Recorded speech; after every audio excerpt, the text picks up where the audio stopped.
settimana al Congresso Mondiale sulle Famiglie, anche il ministro Bussetti conferma ci sarò, intanto sale la tensione a Trento per un convegno sulle diversità tra uomo e donna, scoppiano scontri con studenti e centri sociali. Migranti sbarcati a Lampedusa, anche Luca Casarini indagato per favoreggiamento dell'immigrazione clandestina e rifiuto di obbedienza a nave militare. Siamo sereni, dice, ma il vero crimine lo commette chi lascia morire le persone in mare. Tragedia ieri sera a San Martino di Lupari, 31enne padre di 2 bimbi travolto e ucciso da un'auto mentre attraversava la strada in bicicletta. Sotto shock il 28enne alla guida della vettura. Quando l'ho visto ho urlato è lui, l'abbiamo trovato, spero solo che non abbia sofferto. Le lacrime di Monica Ghirardo che ha ritrovato il corpo del papà a 9 metri dalla scomparsa dell'anziano in Cadore. Il governatore Zaia è protagonista sul palco della prima serata della festa della Lega a Treviso. Nessuno venga a dirci che l'autonomia non va bene, bisogna rispettare il popolo, attacca e sull'allarme Camici Bianchi annuncia una delibera per assumere i medici andati in pensione. I consiglieri del PD a Treviso presentano un esposto in Commissione europea contro il comune reo, a loro dire di non aver messo in atto misure antismog adeguate. Grande emozione oggi per gli studenti padovani del collegio Barbarigo che in occasione del centenario della scuola sono stati ricevuti in Vaticano da Papa Francesco.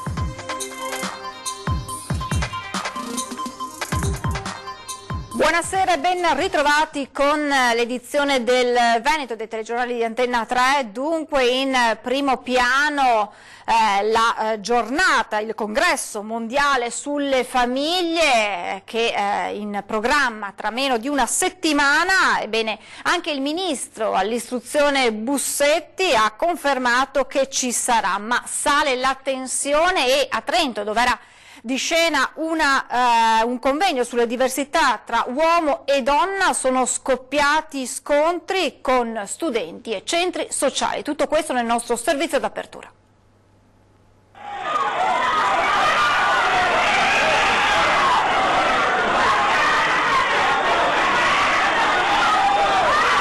Immagine grida da Trento con un occhio a Verona e a quello che di qui a una settimana potrebbe accadere al Congresso Mondiale delle Famiglie. Siamo a Trento e 2 assessori della provincia con il patrocinio dell'ente organizzano un convegno sulla differenza tra donne e uomini. I relatori sono per lo più oppositori della teoria del gender, anti-abortisti e promotori della cosiddetta famiglia tradizionale. Nel palazzo arriva la contestazione degli studenti e dei centri sociali respinti dalle forze dell'ordine. Il rischio che Verona il prossimo weekend possa assumere anche questi contorni non è lontano, viste le polemiche sempre più accese ed anche le prese di posizioni nette, perché se il round sul patrocinio del governo tolto al congresso è stato vinto dal Movimento 5 Stelle, i ministri targati Lega non fanno passi indietro, non solo Fontana, anche il ministro per l'istruzione Marco Bussetti. È un convegno su un tema, come se ne realizzano molti di convegni su temi diversi, io sono stato invitato e parteciperò.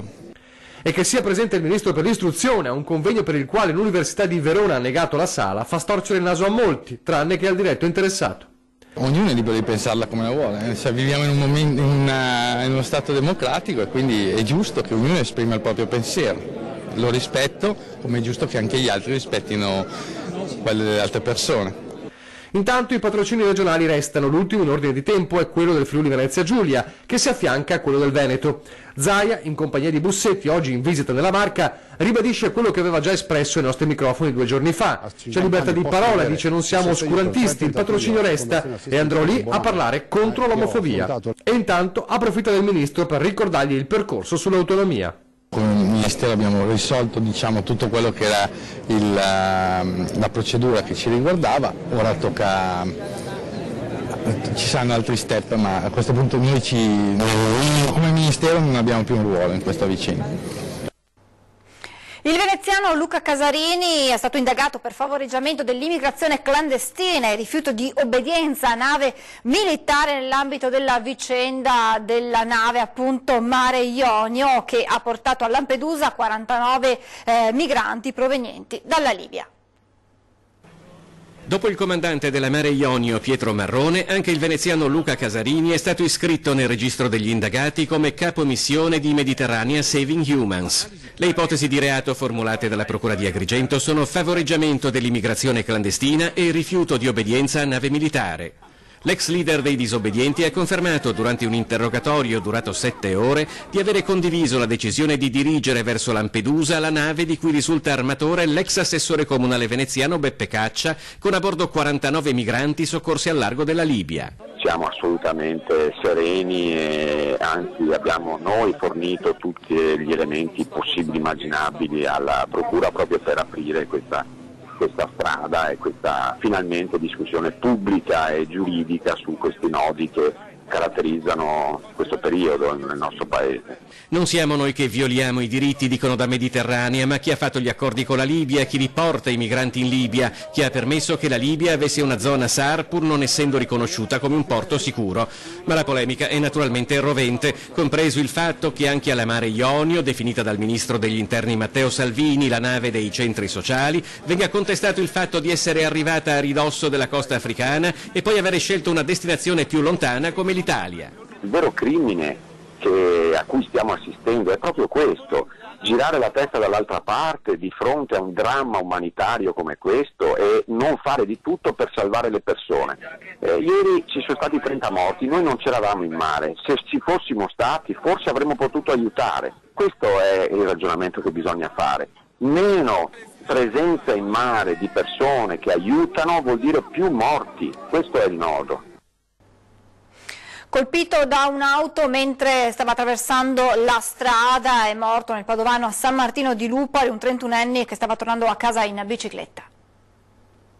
Ancora una tragedia della strada, questa volta la vittima è un 31enne che stava tornando a casa in bicicletta. Mentre stava percorrendo via Rometta a San Martino di Lupari, l'uomo ha deciso di attraversare la strada ma non si è accorto dell'arrivo di un'auto. Nonostante abbia tentato di frenare, il conducente non è riuscito ad evitare l'impatto. Il 31enne d'origine romena, padre di 2 bimbi, è stato sbalzato violentemente sull'asfalto ed è morto.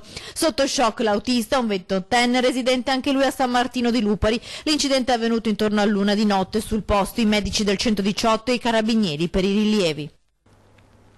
Ancora cronaca, quando l'ho visto ho urlato e lui l'abbiamo trovato, spero solo che non abbia sofferto. Le parole in lacrime di Monica Ghirardo che ieri mattina ha ritrovato il corpo del padre Giocondo dopo 9 mesi dalla sua scomparsa in Cadore. Fatto sta che a un certo punto lui mi ha detto: cos'è quella roba verde là in fondo? Io che avevo il cannocchiale, come l'ho vista, ho detto: sono gli stivali di mio papà. E io ho urlato: l'abbiamo trovato, l'abbiamo finalmente trovato. Poi siamo andati lì ed era lui, e è morto nelle sue montagne perché lui adorava la montagna, proprio l'adorava. Il momento cruciale in cui 9 mesi di angoscia finiscono. Il momento in cui Monica Ghirardo e il compagno trovano papà Giocondo in mezzo a un bosco fuori sentiero in località Pescoltre, laterale della Val Tovanella, verso Ospitale di Cadore. A più di 2 ore di cammino dal luogo del ritrovamento dell'auto dell'anziano, nel giugno scorso. Ed è una tempesta di sentimenti per una figlia che ha cercato senza mai fermarsi. Il dolore, ma anche il sollievo di poter dare una sepoltura a Giocondo e un certo senso di rammarico, chiedendosi come sia stato possibile da parte delle squadre di soccorso non ritrovarlo prima. Avendo ritrovato il cappellino su Piave, magari tanti ipotizzavano l'idea che fosse stato trascinato via poi con l'ultima alluvione, sicuramente coperto da detriti e quant'altro. È una zona tanto vasta, cioè, da un lato potevano tastare di più, quello sì, soprattutto quella zona là. Però dall'altro non si sapeva dove andare perché c'era questa possibilità del Piave, Ospitale, da Vestra, Val Tovanella, c'erano tante zone da controllare. Monica quella speranza non l'ha mai persa, nemmeno ieri. Durante il cammino io chiamavo mio papà e gli dicevo: dammi un segno che se sei qua che io ti trovi. Fino a quegli istanti impossibili da dimenticare. Lui tutto intero, con un orologio che funzionava perché andava a luce solare e non aveva neanche una foglia sopra. E una figlia che cerca di ricostruire gli ultimi istanti di vita del papà. Praticamente davanti a lui vedeva questa montagna innevata bianca.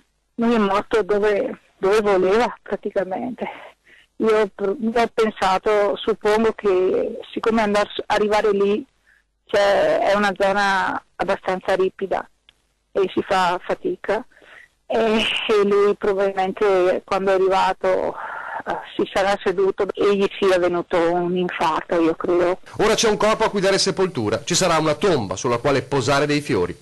Per Monica, nel dolore immenso, solo una consolazione può arrivare dall'autopsia. Che non abbia sofferto con la speranza che andassero a prenderlo, quello sì.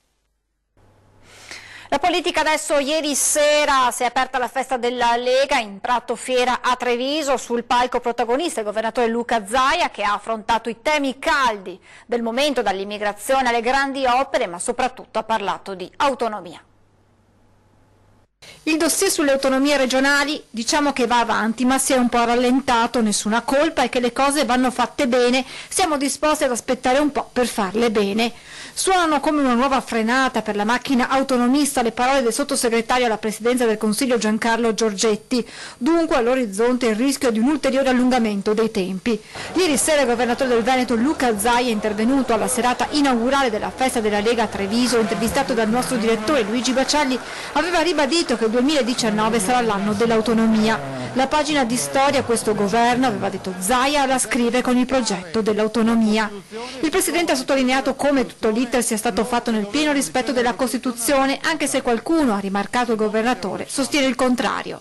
Loro devono avere solo una cosa, rispetto per il popolo, perché quando parlano male dell'autonomia offendono tutti noi, offendono 2.328.000 veneti. La democrazia prevede che chi ha la maggioranza governa, e in Veneto il governo del popolo ha detto che ci vuole l'autonomia. Nessuno deve permettersi di venire qua a dire che l'autonomia non va bene. Zaia è tornato poi sulle polemiche sollevate da alcune regioni del sud che hanno parlato di una secessione dei ricchi. Ed è vergognoso pensare che in giro per l'Italia ci siano regioni nelle quali le donne hanno più mortalità se hanno un tumore al seno solo per un motivo, perché si trovano in quelle regioni, non per colpa nostra. E non si può far polemica contro il Veneto facendo credere a quelle donne che hanno il rischio di morire di più per colpa del Veneto. Questa è colpa della classe dirigente del Sud. Tra le 23 materie richieste nella bozza di autonomia la sanità, con l'ormai cronica mancanza di medici. Noi mandiamo in pensione spesso medici ancora molto in gamba che per la scusa che hanno 65 anni dalla sera alla mattina spengono l'interruttore e se ne devono andare via. E dove vanno? Dai privati a lavorare. Tenteremo di sfondare il muro del no presentando una delibera, e qui l'assessore Lanzarin, per avviare la riassunzione dei medici andati in pensione. E a chi sempre più spesso gli chiede di scendere in piazza per l'autonomia, Zaia risponde: a noi la piazza non fa paura, che sia chiaro questo, non ci fa paura la piazza, ma se si tratta di andare in piazza lasciatelo decidere a me quando, come e dove. E stasera alla festa della Lega, nella seconda serata, ci saranno proprio i candidati alle amministrative e alle europee di fine maggio. E per quanto riguarda le europee, le scelte del direttivo regionale del PD dovranno essere fatte all'inizio della prossima settimana, ma le decisioni di corridoio rischiano di vedere il Veneto senza nessun eletto del Partito Democratico.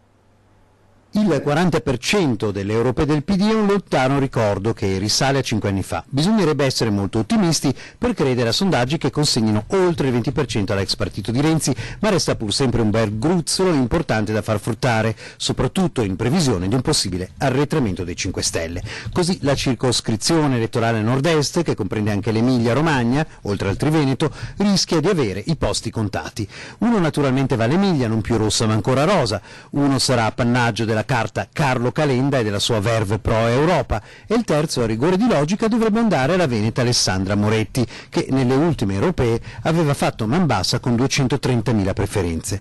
Ora il punto è questo: la logica nei corridoi del PD si è spesso persa a favore di correnti, spifferi e venticelli di partito, dove l'impermeabilità a quello che accade nel mondo reale e l'incapacità di capire i personaggi più mediaticamente efficaci si è spesso persa a favore di scelte di politica politicante e politicosa, magari un po' rugginosa, stile usato sicuro, che però tanto sicuro non è. Così Alessandra Moretti, che conosce già i meccanismi di Bruxelles, rischia di rimanere al palo per scelte di retroguardia. Non sarebbe né la prima né l'ultima volta dalle parti del Partito Democratico, ma non è che se uno è già abituato a tirarsi martellate sulla mano, un'altra martellata non faccia più male, anzi, a volte ne fa di più. E adesso la dura presa di posizione del PD di Treviso, che ha deciso di presentare un esposto in Commissione europea contro il Comune, reo, a dire dei consiglieri PD, di non aver messo in atto un'ordinanza antismog adeguata. Abbiamo intenzione di presentare questo esposto alla Commissione europea contro il Comune di Treviso, che a nostro avviso ha predisposto un'ordinanza antismog, quindi per combattere l'inquinamento, assolutamente inefficace e insufficiente. Lo aveva già annunciato qualche settimana fa, ora il Partito Democratico ha deciso di proseguire denunciando Kasugana alla Commissione europea. Al centro gli sforamenti per i PM10 in città. L'inquinamento purtroppo è arrivato a livelli davvero ormai insostenibili. Pensiamo che già al 6 marzo avevamo superato i limiti consentiti in un anno intero. Ad aggravare la situazione, spiega Grigoletto, le scelte dell'amministrazione a livello di impatto ambientale. Riaperte le ZTL, quindi ha riportato le macchine in centro, invece di aggiungere piste ciclabili in sicurezza ha tolto quelle che c'erano. Il PD poi punta il dito contro il mancato blocco dei motori diesel. Siccome per noi interessa non tanto le questioni politiche, ma quanto salute e cittadini, dobbiamo attivare delle politiche che migliorino l'aria, per cui se purtroppo dovremmo rinunciare ai diesel, ragioniamoci come fa Milano e Padova. Colpevole di aver contribuito all'aumento dell'inquinamento, secondo il Partito Democratico, anche l'aeroporto Canova. Ha aumentato in questi anni il numero di voli in maniera consistente, parliamo di 23.000 voli l'anno, questi circa 60 voli al giorno danno un apporto in termini di inquinamento pari a migliaia, 30-35.000 auto vecchie, scassate, inquinatissime. Ma Zanoni si spinge oltre. L'assessore all'ambiente Manera era in conflitto di interessi in quanto partecipava al comitato VIA che deve esaminare il nuovo progetto di ampliamento dell'aeroporto Canova e contemporaneamente era anche assessore all'ambiente appunto del Comune di Treviso. Dopo 4 giorni dall'interrogazione che ho depositato in Consiglio si è dimesso. Il PD dunque pronto a presentare un esposto che nelle intenzioni del partito vuole essere una battaglia culturale per la salute, coinvolgendo le altre forze della minoranza, ma anche associazioni e soprattutto i cittadini. Chiediamo ai cittadini di partecipare a questa battaglia e quindi insieme con noi di presentare questo esposto appunto alla Commissione europea. Ed immediata arriva la replica al PD da parte proprio dell'assessore all'ambiente Manera. Ribatte punto su punto l'assessore all'ambiente del Comune di Treviso Alessandro Manera alle osservazioni rivolte dai consiglieri del Partito Democratico, e il primo affondo riguarda quanto dichiarato da Andrea Zanoni, che ha tirato in ballo proprio Manera per un presunto conflitto di interessi, facendo poi presente come l'assessore si sarebbe dimesso subito dopo la sua interrogazione presentata in Consiglio regionale. Io non mi sono dimesso dalla Commissione VIA, assolutamente, anche perché non sono incompatibile. Ho lasciato il gruppo di lavoro riguardante l'aeroporto, che nel periodo in cui io sono stato, da quando io sono diventato assessore, non si è mai riunito in riferimento all'aeroporto. Non voterò, in caso si dovesse votare in commissione via regionale in riferimento all'aeroporto. Il PD accusa l'amministrazione di non aver messo in atto un'ordinanza antismog adeguata e sostiene che la situazione è stata aggravata dagli interventi che Kasugana ha messo in atto, come la cancellazione di alcune piste ciclabili. Manera replica tirando in ballo il piano di opere pubbliche di Kasugana, che porterà alla realizzazione di piste ciclabili vere. Diciamo che le piste ciclabili a cui loro fanno riferimento, come quelle di Viale Montegrappa, diciamo non sono le piste ciclabili a cui noi tendiamo e che vogliamo realizzare, perché sono solo degli sgorbi per la nostra città. Per quanto riguarda la denuncia che il PD intende presentare in Commissione europea nei confronti del Comune, l'assessore replica così. Dico anche che vorrò leggere le motivazioni di questa eventuale denuncia, perché proprio quel PD che non ha vigilato per 5 anni sulla nostra città e non ha fatto nessun intervento, poi viene a chiedere a noi conto. Questo mi sembra incredibile. Aspettiamo le motivazioni di questa denuncia e vedremo come reagire. Ci fermiamo adesso per qualche istante di pubblicità, tra poco.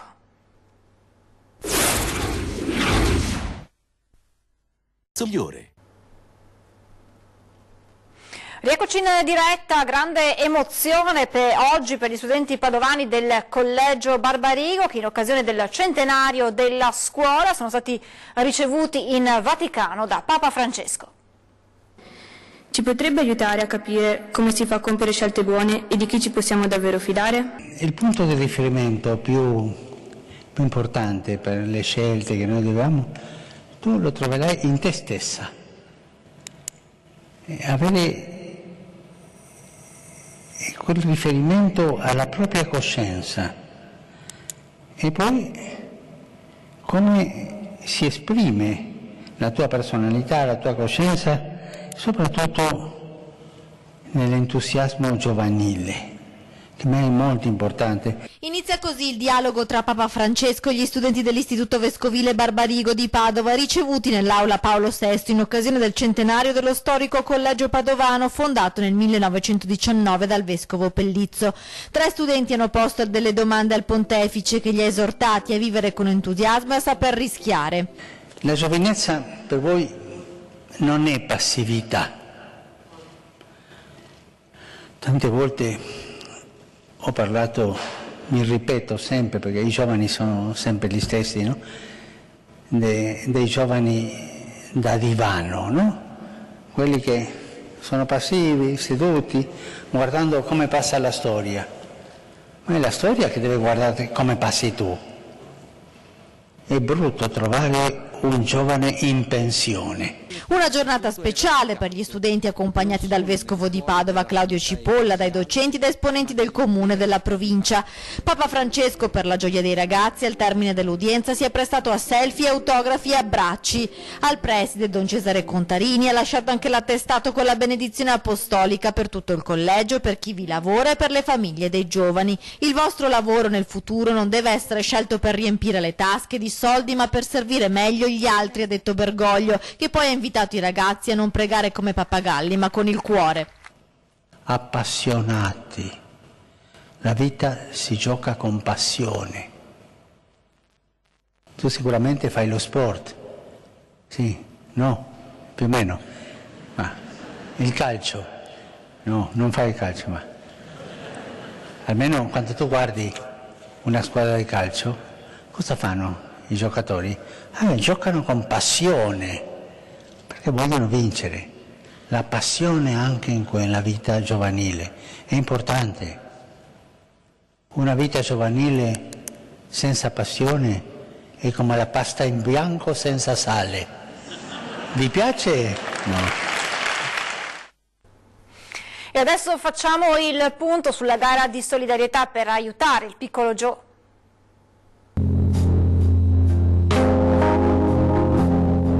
Tante, sempre più numerose e sempre più diffuse in tutto il territorio veneto le iniziative a sostegno del piccolo Joe. Chi di voi telespettatori non ha assaggiato i famosi biscotti di Joe realizzati dal panettiere di San Martino di Lupari, che si è attivato per sostenere la campagna di raccolta fondi per sottoporre il nostro bimbo a una delicata operazione di costruzione della tibia e far sì che possa correre e giocare con e come i suoi amici. I fedelissimi del Bassano Calcio poi, assieme ai giallorossi in fibrillazione durante le partite casalinghe, ora hanno messo in vendita anche le focacce per aiutare Giovanni. E spettacoli teatrali. Domani, domenica 24 marzo, alla Sala Forum di Curtarolo, la compagnia Magia dei Colori alle 17 porta in scena Pirati, un appuntamento dedicato sia ai bambini, per raggiungere però quei 400.000 euro per l'intervento in Florida. Ora siamo arrivati a quota 290.000. Per un bambino coraggioso, che ha conquistato il cuore di tutti, anche di chi, come voi telespettatori, l'hanno conosciuto solo attraverso le nostre telecamere, da quando il nostro gruppo Media Nord-Est ha appoggiato la causa di questa famiglia di Piazzola sul Brenta, e hanno subito deciso di contribuire alla felicità del nostro cucciolo di guerriero. Un esempio è Fresco di oggi, un esempio di una semplicità unica e proprio per questo colmo della forza delle emozioni vere e pure. Una famiglia di Romano Dezzerino è passata dalla nostra redazione e ha lasciato una busta con dentro una cifra chiedendoci di consegnarla a mamma Erika. Ve la vogliamo mostrare, non l'abbiamo neanche aperta. Scritte poche parole colme di speranza. I benefattori non hanno voluto dirci il nome, hanno voluto restare nell'anonimato. E citando il Vangelo di Matteo: quando dunque fai l'elemosina, non suonare la tromba davanti a te come fanno gli ipocriti nelle sinagoghe e nelle strade per essere lodati dagli uomini. Quando tu fai l'elemosina, non sappia la tua sinistra ciò che fa la tua destra. È davvero tutto, vi lascio le previsioni del tempo, grazie per essere stati con noi, buon fine settimana a tutti.